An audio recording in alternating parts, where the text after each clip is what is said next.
పాటొచ్చి 10 ఏళ్లైనా power తగ్గలే అంటూ గబ్బర్ సింగ్ లో dialogue గుర్తుంది కదా. అర్జున్ రెడ్డి కేజీఎఫ్ సినిమాలను చూస్తుంటే ఇదే అనిపిస్తుంది. అర్జున్ రెడ్డి వచ్చి 7 ఏళ్ళు, కేజీఎఫ్ వచ్చి 5 ఏళ్ళు అవుతున్నా ఇప్పటికీ ఆ వైబ్రేషన్స్ అలాగే కనిపిస్తున్నాయి ఇండస్ట్రీలో.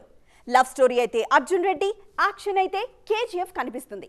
తాజాగా మరో సినిమా ఇదే జానర్ లో వచ్చేస్తోంది. అర్జున్ రెడ్డి తర్వాత ఈ 7 ఏళ్లలో ఎన్నో సినిమాలు అదే కోవలో వచ్చాయి. రాన్ రస్టిక్ లవ్ స్టోరీ అంటే చాలు అర్జున్ రెడ్డిలా ఉంటుందా అంటున్నారు ఇప్పుడు. పోనీ అన్నీ అలా వర్కౌట్ అవుతాయా అంటే అదీ లేదు. ఎవరి వరకో ఎందుకు, Vijay Deverakonda world famous lover dear comrade లాంటి ట్రైలర్స్లోనూ అర్జున్ రెడ్డి ఛాయలు కనిపిస్తాయంటే ఇంపాక్ట్ అర్థం చేసుకోవచ్చు. RX-100 కూడా అదే కోవలో వచ్చి సక్సెస్ అయింది. కానీ అదే టెంపోలో వచ్చిన కార్తికేయ హిప్పీ అనే సినిమా అడ్రస్ గల్లంతైంది. ఇక శివ కందుకూరి హీరోగా నటించిన మనుచరిత్ర ట్రైలర్ అంటే సేమ్ టు సేమ్ అర్జున్ రెడ్డిని చూస్తున్నట్లే ఉంటుంది. అది వచ్చిపోయినట్లు కూడా ఆడియన్స్ కు ఐడియా లేదు. తాజాగా దీపక్ సరోజ్ నటించిన సిద్ధార్థ్ రాయ్ ట్రైలర్ సైతం అర్జున్ రెడ్డిని గుర్తు చేస్తోంది. లవ్ స్టోరీపై అర్జున్ రెడ్డి ప్రభావం ఉన్నట్లే మాస్ సినిమాలపై కేజీఎఫ్ ఇంపాక్ట్ అలా ఉండిపోయింది. ఉపేంద్ర హీరోగా కబ్జా సినిమా కేజీఎఫ్ కి జిరాక్స్ వర్షన్.